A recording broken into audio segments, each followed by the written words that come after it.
हाय। इस वीडियो से हम शुरू करेंगे unit number 8, that is the citizen and administrative interface, जिसके अंदर मेनली हम ये देखेंगे कि RTI very very important, that is right to information act. उसके बाद Lokpal, then citizen charter and at last e governance. ये सभी चीज़ें हम इस चैप्टर में कवर करेंगे। देखिए, right to information act 2005, then Lokpal, then citizen charter, इसको हम डिटेल में समझेंगे। At last e governance. तो इस तरीके से हम किस तरीके से जो सिटीजन है वो एडमिनिस्ट्रेशन के साथ इंटरेक्ट करता है, that we will going to understand through this chapter. तो इसमें सबसे पहले हम समझेंगे कि जो सिटीजन है और जो गवर्नमेंट और एडमिनिस्ट्रेशन है, इन दोनों का किस तरह से इंटरफेस है। It means what, how they are interacting with each other, एक दूसरे के साथ वो किस तरह से इंटरेक्ट करते हैं, उसको हम समझेंगे।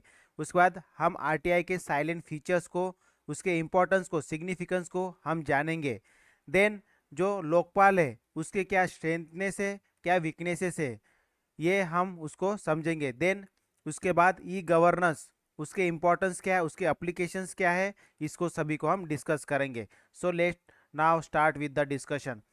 देखिए, अभी जो 1960 से 1970, ओके, या 1960s या 1970s में क्या हुआ, जो लोग हैं वो गवर्नमेंट से काफ़ी डिससेटिस्फैक्शन हुआ, उनको काफ़ी अपसेट हुए, क्योंकि उस समय लोगों के जो वेलफेयर है, लोगों के जो इंटरेस्ट है, उनको पॉलिसी के अंदर, जो पब्लिक पॉलिसी है उसके अंदर कोई भी जगह नहीं मिलती थी। इसीलिए लोग जो है 1960 और 1970s में काफ़ी ज़्यादा गवर्नमेंट से क्या थे, डिसकंटेनमेंट थे, मतलब डिससेटिस्फैक्शन थे, और डिसइंचमेंट में थे, मतलब अपसेट थे। तो इसीलिए क्या होता है, इसलिए रिफॉर्म मूवमेंट आता है। ठीक है, जिससे इस रिफॉर्म मूवमेंट का क्या मकसद था, जिससे कि जो सिटीजन थे उनको एम्पावरमेंट मिले, उनको भी एक पब्लिक पॉलिसी के अंदर एक जगह मिले, उनके भी विचारों को जाना जाए, उनके भी जो भी इंटरेस्ट थे, उनकी जो भी ज़रूरतें हैं, उनको पब्लिक पॉलिसी के अंदर उनको भी मिलाया जाए। ये डिमांड थी मेनली इस रिफॉर्म मूवमेंट की।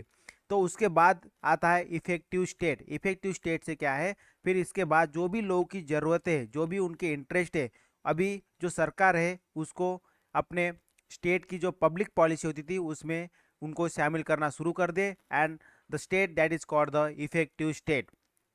तो पार्टिसिपेशन और कंसल्टेशन लोगों का बहुत ज़्यादा ज़रूरी हो जाता है अगर हमें एक अच्छी पब्लिक पॉलिसी बनाना है तो। इसीलिए जो यूनाइटेड स्टेट है, United State, okay sorry, United Nation जो है, इन्होंने एक एक्ट लेके आए, that is the people right to interact act, okay.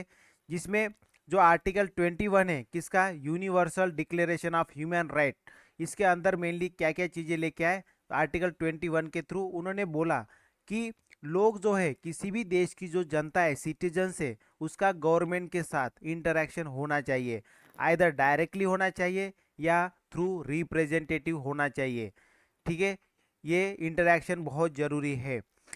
तो इसी को ध्यान में रखते हुए रिचर्ड बॉक्स, इन्होंने क्या कहा कि अभी जो है, अभी एरा ऑफ इलीट कंट्रोल से लेके अभी, मतलब अभी जो एरा ऑफ इलीट कंट्रोल नहीं है, ये अभी ये रिप्लेस होके क्या बन गया है, एरा ऑफ डेमोक्रेसी। अभी जो इलीट है, इलीट कौन होते हैं, जो पावरफुल लोग जो होते हैं through this money knowledge, okay.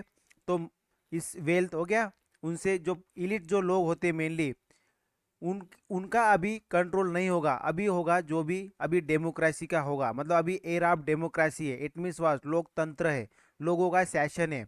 तो इसीलिए हमें अगर अच्छा इफेक्टिव एडमिनिस्ट्रेशन चलाना है तो हमें जो सिटीजन इंटरफेस है विद द गवर्नमेंट, उसका इम्पोर्टेंस बढ़ाना पड़ेगा। मतलब ये कि जो सिटीजन्स है और एडमिनिस्ट्रेशन है, इन दोनों का जो इंटरेक्शन है, इसको हमें काफ़ी ध्यान देना पड़ेगा, इसको हमें प्रमोट करना पड़ेगा।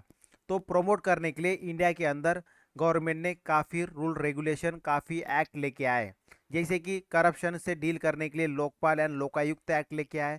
उसके बाद अगर किसी सिटीजन को इन्फॉर्मेशन चाहिए, ओके, एडमिनिस्ट्रेशन से रिलेटेड, तो वो राइट टू इन्फॉर्मेशन एक्ट 2005 के तहत इन्फॉर्मेशन ले सकता है। फिर इसके बाद सिटीजन चार्टर लेके आ गए। देन ई गवर्नेंस लेके आए, जिसके जरिए जो भी इलेक्ट्रॉनिक जरिए से जो भी इंफॉर्मेशन है या जो भी चीज़ें अभी क्या हो रही है, ई गवर्नेंस, जिससे कि ट्रांसपेरेंसी बढ़ गई, सबसे इंपॉर्टेंट चीज़। तो इस तरह से अलग अलग गवर्नमेंट क्या लेके आ रहा है, इंस्टीट्यूशनल मैकेनिज्म ले आ रहा है, जिससे कि जो सिटीजन के जो ग्रीवेंसेस है उनको सॉल्व किया जा सके। तो इसीलिए हम जो ये अलग अलग मैकेनिज्म जो गवर्नमेंट लेके आई है, इन्हीं को हम वन बाय वन पढ़ेंगे। जैसे राइट टू इंफॉर्मेशन एक्ट हो गया, उसके बाद हम पढ़ेंगे जैसे Lokpal Lokayukta, citizen charter, e governance. इस टाइप से हम इस चैप्टर के अंदर कंप्लीटली जो गवर्नमेंट की इंस्टीट्यूशंस है उसके बारे में हम जानेंगे। ठीक है, तो ये था इंट्रोडक्शन। नेक्स्ट वीडियो में हम शुरू करेंगे राइट टू इंफॉर्मेशन एक्ट 2005। इसके बारे में हम डिटेल में, एकदम डिटेल में समझेंगे। Okay, so that's all for this video. Thank you, bye bye.